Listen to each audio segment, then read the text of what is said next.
Fy enw i yw Paul Thomas, a dwi'n gweithio i Cyngor Sir Gar, sef yr awdurdod lleol, fel prif weithredwr cynorthwyol.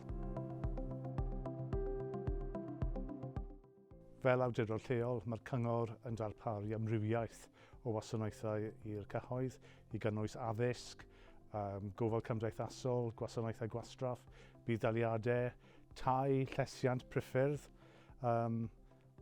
Felly mae'r Cyngor yn busnes enfawr gyda dros 8,400 o staff a ni'n darparu dros 700 o wasanaethau.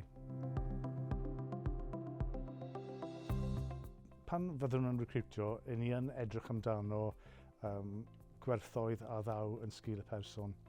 Mae gyda ni gwerthoedd craidd, ond mae rhain yn holl bwysig.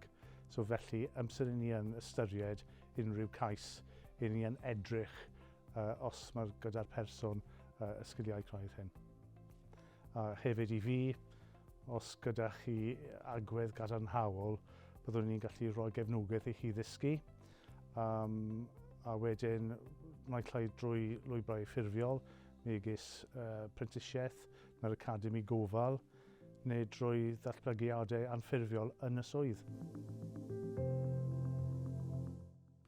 Mae ein gwasanaethau i gyd ar gael yn ddwyieithog. Yn aml, gallwn fod yn darparu gwasanaethau i bobl pan fyddant yn fregus, ac mae'n bwysig eu bod yn gallu siarad yn iaithau ddewis, fel eu bod yn gallu mynegu eu hunain yn llawn a theimlo'n gyffyrddus gyda'r person yma gyda nhw. Dyna pam mae'r Gymraeg mor bwysig i ni, a hefyd i fi, mae'r iaith Gymraeg yn rhan o'n hetifeddiaeth.